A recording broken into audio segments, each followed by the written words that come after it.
In which of the stage of burning brick gain the red colour. ब्रिकला burn करताना drying केल्यानंतर ब्रिकला काय करतो, सर्वात पहिले आपण करतो प्रिपरेशन ऑफ क्ले, ब्रिकची माती बनवतो, मग करतो आपण मोल्डिंग, मोल्डिंग नंतर करतो आपण ड्राइंग, ड्राइंग नंतर करतो आपण बर्निंग. बरोबर आहे. किती डिग्री सेल्सिअस बर्न करता बेटा ब्रिकला? 1200 डिग्री सेल्सिअस पर्यंत. 14चे सिमेंटचं बेबे किती डिग्री सेल्सिअस पर्यंत? 1200. आणि what are the stages of burning of brick? सर्वात पहिले काय करतो बेटा आपण? Dehydration, oxidation, vitrification. बरोबर आहे. तर ब्रिकले डायरेक्ट 1200 वर नाही येत. सुरुवात पहिले आपण त्या किनचं टेम्परेचर वाढवतो हळूहळू. पहिले टेम्परेचर किती ठेवतो? 400 ते 650 डिग्री सेल्सिअस, मग 650 ते जवळपास 900 डिग्री सेल्सिअस, आणि मग नेतो 900 ते 1200 डिग्री सेल्सिअस पर्यंत. बरोबर आहे. हा, मग डिहायड्रेशन. डिहायड्रेशन म्हणजे काय असते बे? ऐकलंय का तुम्ही? लोक म्हणते पेदाळ असते ना, ते काय म्हणते? डिहायड्रेशन झालं म्हणते मला. एकदा पाणी गेलं, पाणी गेल्यानंतर आता आपल्या ब्रिक मध्ये काय उरले? आपल्या ब्रिक मध्ये आता मिनरल उरले. काय उरले? फक्त मिनरल. त्या मिनरल मध्ये काही खराब गोष्टी असतात ना, माती मध्ये बेटा, ते माती.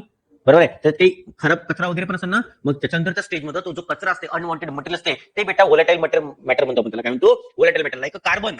लाईक कार्बन, तो पण निघून जाते. तुम्ही कधी बघितलाय का रे? कोणत्याही वस्तूंना तुम्ही जेव्हा जाळताना ते काळ्या कलरचा धूळ, ओके, असं, आणि त्याच्यामध्ये स्मॉल प्लास्टिक सारख्या अशा काही गोष्टी तुम्हाला उडताना दिसते.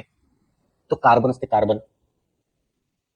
तुम्ही म्हणजे जनरली असं काही गोष्टी जळून राहिले बा, आणि तुम्ही त्याला असं हवेतून पाहून राहिले, तुम्हाला धूळ तर दिसते, पण असं तेलकट सारखा एक फॅटी पदार्थ दिसते, असं तेलकट सारखं काहीतरी जाताना दिसते, असं ब्लर इमेज सारखं दिसते काहीतरी. Okay, that is carbon.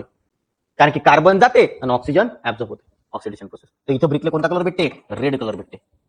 कोणत्या प्रोसेसमध्ये आला बेटा रेड कलर? ऑक्सिडेशन प्रोसेसमध्ये आला. आणि शेवटची कोणती असते बेटा? वेट्रिफिकेशन. व्होलेटाईल मॅटर गेले, पाणी गेलं, आता गरम केल्यानंतर त्याला काय बनवायचे आपल्याला? त्याला स्ट्रेंथ घ्यायची आहे. आपण म्हणतो मोठे मोठे आयरन मेटल गरम करा, ताकदवर बनते म्हणते. भट्टीत ठेवते ना लोहार, जेव्हा चाबी बनवते, चाबी, ते माहिती आहे तुम्हाला? कुठं एक शेप देऊन आपण त्याला जाळतो. का बरं? मजबूत ताला बनला पाहिजे बा, मजबूत लॉक बनलं पाहिजे बा, हो की नाही बे? मग स्ट्रेंथ कुठे भेटत असते बेटा? स्ट्रेंथ त्या वेट्रिफिकेशन प्रोसेसमध्ये भेटत असते. समजलं की नाही पूर्ण? विचारू शकते ब्रिकची स्ट्रेंथ कोणत्या स्टेज ऑफ बर्निंग मध्ये? वेट्रिफिकेशन. कलर कोणत्या स्टेज मध्ये? ऑक्सिडेशन. पाणी कुठे लॉस होते? डिहायड्रेशन. समजलं की नाही बे?